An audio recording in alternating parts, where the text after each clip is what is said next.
Start. Yeah. Good afternoon, ladies and gentlemen. Yeah, my name is Zamaham Zamil. I'm the Deputy Resident District Commissioner of Arua. I have been now 7 months in the office. I'm one of the recently appointed RDCs, and the Deputy RDCs by the President of the Republic of Uganda, His Excellency Yoweri Kaguta Museveni.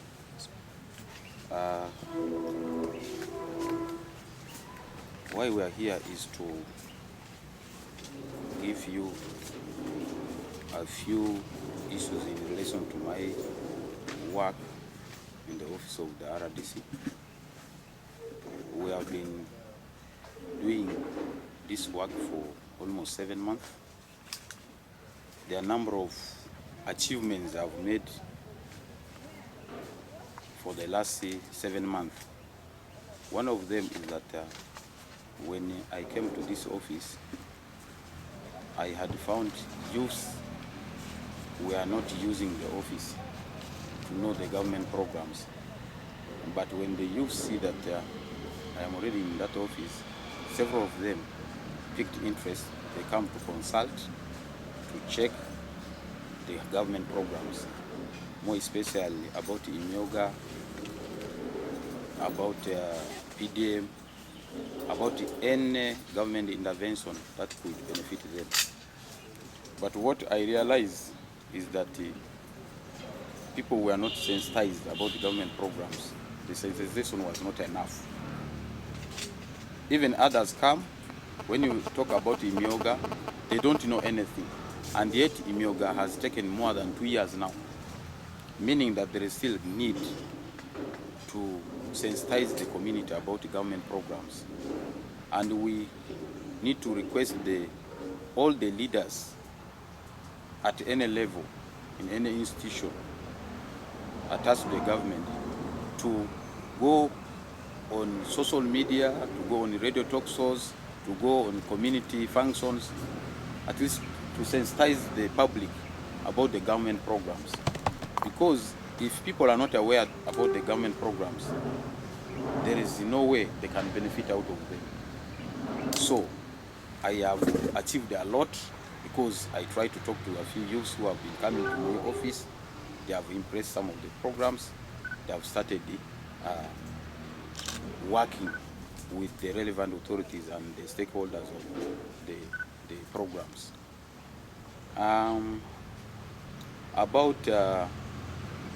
When I came to the office, also a few people knew me as the director of the company.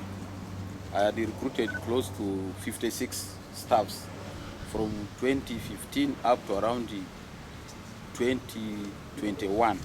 Actually around 2020, when COVID came, we scaled down. So people are asking me that, since you are now the Deputy RDC, how do you balance your life with the work of the government? Because you have been a businessman, you had the company doing constructions and dealing in phones and accessories and so on. How will you balance it? And two, don't you think very many people who used to work under you have lost their jobs? So it has been a very tough question, because it is true, very many people have lost their job because I did not now give maximum attention to my personal activities. I mostly handle now government program, because this is a government office. When you don't give any attention, it is like you are going to betray the beneficiaries of the government programs. So I really try to also sympathize with those I have been working with in my company, those who have lost their small jobs because of disappointment. But God is always there. He knows what to do next. But I didn't abandon the whole thing. I scale the staff. I only have a few staff now who works on instructions. I direct them on what to do, but most of my times are now for this work of the government. So I feel, since I have been receiving too much questions, even others call from Kampala where we are saying, man, really you have made our companies now doing badly because we used to work, we used to have businesses with you. So I said, no, this is another environment now. Because since I was doing construction work with the government, with the NGOs, the current job does not allow me to directly do any contract or project with the district where I'm working. It would attract a lot of audit query. Government can say you have conflict of interest and so on. Because of that, I suspend working or using my company to do projects within the district. I can now do with the NGOs. I also have now other people who are managing it. I don't directly do it. So it has caused a lot of people have lost the work which they have been doing for me. They are no longer with me. So it has been a public concern. So I feel I should clear the air that when the president has appointed you to do a work, even if the work is small, you do it because we love our president. We feel when he has given you an assignment, you need to do it. There is also time to do everything, but I feel this is time to serve my people. Thank you. Maybe on the sensitization of the youth on government programs, what exactly do you expect leaders to tell the youth out there, especially now the PDM has come and you're still there? First of all, before even leaders telling to the youth about what to do, the youths in themselves, you as a person, as a youth, you must at least have something to do by your own. You need to employ yourself, self-employed, to do something, whether it is a garden work, whether it is a border riding, whether it is what, it is very important. You need not to be told you on what to do. Some of these government interventions should come and get when you are doing something. For example, when you want to benefit for Emyooga, you are supposed to have something. Either you identify yourself, you are a border, you are a carpenter, and then they give you a support fund to boost what you are doing. So at times, getting a government money to start a business, at times it is very risky. One, you don't have experience of that business. You do not know whether the business will be viable. Start or giving a trial using government money without having any small thing at hand, it is also a risky. So the first thing is they used to prepare themselves on to do certain things by themselves. So the government interventions comes when you are already doing what? Something. So as a leader, it is our responsibility to keep on reminding the youth, look, there is a project here. You come, we guide you on what to do. And secondly, you also embrace it. You know, someone can tell you what to do, but you don't like it. It is also there. Youth like short-term benefits. Something you do now, you get a profit now. But these days, it is very hard to do something now and you want it now. It can't happen. That's why you see this PDM is targeting on people for mostly in agriculture, in farming. Now the youth look at farming as something for elderly people. You see that? But as I have told you, it is our responsibility to keep on reminding them. But most importantly, someone who does not have a discipline, self-discipline, it's very important. For the youth who can use this money productively, someone has to have that self-discipline. If you don't have self-discipline, it is very hard. Even if they give you 1 million to start something, even 10 million, within short time you will mismanage it. You first have to have a self-discipline, and two, you must know where to put this money. Project identification. where you are going to put the money matters. For example, a person who sells a charcoal, if he goes and sees a person who is selling a goat or who is doing a farming in livestock, he wants to borrow 1 million to go and do livestock. He might fail because he doesn't know those challenges. But if he can use that money to buy more bags of charcoal and sell, it can fetch him what? A profit. So at times people like copying things.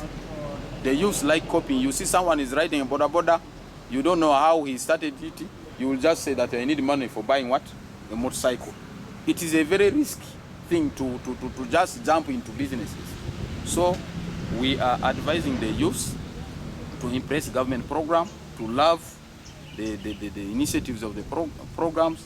If they don't impress it, it is very hard for them to benefit. It's very important. Secondly, within the town here, we have realized youths are getting wasted because of these things of betting. If you go to those areas of Go Down, you find people from Moni youths here involved in chewing marungi and so on. You will start wondering, this youth is not doing anything, but he wants to eat marungi, and marungi is bought. You have to get money and buy. The worst thing, when you want to buy marungi, even if you have 500 shillings, you will get it. If it is 1,000, you will get it. Instead of doing savings to do a productive work, you realize youths are there. They don't know where to invest. So we need the government to at least bring some projects that youths can easily embrace and take it upon them to what? To change their lives. Otherwise, it is not a good thing if our leaders can see the youths loitering in town, they don't guide them, they don't tell them what to do. It is very hard for them to benefit in the government programs. And the Emyooga money, most projects of the youth have failed. I've been the regional coordinator for Emyooga. Youths got the money, but they misused the what? The money. That's why you see the recovery is very hard. It is very hard to recover the money. They thought the money is for the president had appreciated them for voting. That is the mindset. Even at times open, when you go for training, they tell you, this money was brought for what? Because of election. You see that kind of mindset. But again, even if it was brought because of election, why can't you use it productively? As long as it is money, you can still use that money to do a very productive activity, which will benefit you. Because it is a seed capital. A seed capital is meant to grow, to multiply, you see. So, as a leaders, we request that we should know how to guide the youth. Even the parents, we have realized there is also a gap in parenting. You see, when you have a kid who is about 15 years, this kid must do something. As a parent, you can create a small piece of land, tell this son of yours, please, let us plant here like tomatoes and onions. You employ him busy doing this work every day. At the end of the day, people will come and buy these things. You say, look, this money, which is 100 here, it was what you have done there because of what the work you did there. You start saving from there. So you prepare the mind of your child before he has gone to interact with the community outside there, so that he knows what is best for him in the future. But people think those who have money did a very big job. No, it is not. I was a porridge seller. I sold a porridge here. Publicly, people saw me. That was 2009. I was selling porridge around opposite oil well. People were surprised that this man is selling porridge. If you go there, women who are selling porridge, we started selling them. At times they wonder that the person who has been selling porridge is now an RDC. That's another line. But again, not even being an RDC, but at least out of that, I went and registered a company. I started doing supplies. I did construction works. I bought some transport means like vehicles and so on. That brings me money. If that story is told to some people, they can't believe.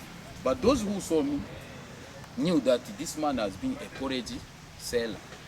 So there is no money which is big. There is no money which is small. It is how you inject it and where you are going to use it. How to use it also, it matters. So the youths are not properly guided from the childhood, from parenting. The parents do not tell their children what to do. When you are a father who comes late at night, goes early in the morning, but your work is to play cards, you will never guide your children on what to do, even if you have educated them. Because not everyone educated is going to get a job, no. Or get employed by the government or NGOs. You are getting education to prepare your mind on what to do, not necessarily getting employed. So employment opportunities comes when you have a lack. Otherwise, you may not get it even if you have a PhD. So therefore, it is very important to prepare the minds of the children from childhood, where the parents here are bringing them. When they go out now to the public, they will know what to do. They don't have a lot of appetite for people's things. You see, you prepare them, telling them how to start making money by either making sales, chapati, and so on. People ignore chapati, but in town here, you realize people came from Central, they are baking here. They have bakeries for chapati and so on, but they are making a lot of money. You see a very big man, very healthy, but his work is making chapati. But our youth undermine that business. You see someone is selling ginat. Daily in the morning, he goes to the market, buys a ginat, a basin, packs it, distributes it in the supermarkets. But he's earning money, he's using that money for building and so on. But our people do not have time to do such a work. So it's very important for us to talk to the youth, to prepare them to do farming and so on. This time, government, one of the interventions like Emyooga and so on, there is a component of agriculture, which I like so much, because I'm a farmer by the way. Up now I'm still raising nursery seedlings. You put seedlings for tea tree, eucalyptus and so on. You sell to the community, you sell to the NGOs. One piece, 1,000. If you have 10,000, you have already a lot of money. But the youths cannot see that. Me right now, I'm raising them, even at my place in Iwata. But at the end of the year, you realize I can sell it 3 million, 5 million, even when NGO takes it, almost 10 million. So, but youths do not want such things. So, that's about the issues concerning the youth. Some of the youths claim that the government projects that come, program that comes, they are not involved, or government just imposed on them without consulting. So, as a government representative, what will be the best? You know, government gives projects when it's well researched. They cannot just bring anything anyhow. The youths of our sub-region have different perception about the government. That's why at times when projects come, they tend to ignore and say that this one is not what we want. If you ask that very youth, what do you want the government to do? May not even tell you. Others will say we need money. But money for what? You need the money to do what? He cannot explain himself. But he can say, these projects, this is not what we want. If you ask him exactly what do you want, he will not tell you. You know, there are some projects, they fetch money very fast, but the sustainability is not there. You can't sustain it for long. But the government is trying to give the youth the project that they can sustain, and it can last, it can make them grow. But because the youth have that mindset, of getting quick things, some of these projects, they feel it is almost like a wastage of time. Youths can do carpentry work, like buy a timber and make a table of this size, you put it at the roadside, you get like 100,000, 150. Youths, they don't want to do such things. Now what else as a youth do you think government can offer for you? To the extent government has given you cash money that please do something and what? Invest this money in it. They fail to identify what they can do. You see that? So it is that mindset. And we are always blaming the government that the government brings the projects, the youths are not trained what. But again, the responsibility of bringing up the children to be very productive first relies in the hands of the what? The parents. You see? As a parent, if you don't prepare your child, there's nothing the child can do. So there are excuses that the government is bringing things which does not rhyme with them. That's just an excuse. You can't say that your land here, you cannot, government has brought beans, you don't want beans. And yet in the evening you are eating beans. Government is distributing seedlings, seeds, maize, what, and so on. People have vast land, but they are not using it. Recently, we distributed a lot of beans, but you cannot see a youth. You see elderly women, even energetic men are not there. You see elderly women coming to carry this, meaning that it is only the women who are doing farming. Men do not want to do, youths do not want to do it. Now you are blaming government. Government has given you free seed, has also brought for you money for Emyooga that you can invest it to put 1 acre of land, then you get also a free seed and plant it, but they don't want. They are saying government is bringing very irrelevant things. Is this really a serious excuse? I am equal, as I always say, I am equal. I've been a youth, but I was digging. I was brought from a humble background. I have my parents who are deep in the village, but I'm a farmer. I go and I dig. What is the difference? So if you don't exercise your energy to do productive work, you will not be known to get a better opportunities. Someone to trust you to give you even 100,000 that you go and do some work, the person should have seen you either doing a chapati, at least something productive. Saying, okay, I've seen you, you have a stage here for chapati. Your problem, your challenge is that the capital is not enough, I have 200,000. But an idle youth who is chewing marunga at the roadside, even if you have bachelor's degree, no one can give you 100,000, I'm telling you. So why we want the youths to be active? So that you can, tap some opportunity. Someone can see, hey, he's very active, he's challenged, ABC, let me address it. The youths do not want that. You need ready money. What is your due diligence? Do you know what is called due diligence? You want to borrow money in a Stanbic, either in a bank. You said, yeah, I need 10 million. They will say, okay, let us go and visit your home. That is due diligence. They say, where is the LC1? Who is this guy? Is the security is presenting, is it his or it belongs to another person? Now, youths need things when they don't prepare their due diligence. So that's why it is very hard. Yes. One of the things, I don't know whether it has been brought to your attention, especially in the Arua district, has been the high dropout rate of children.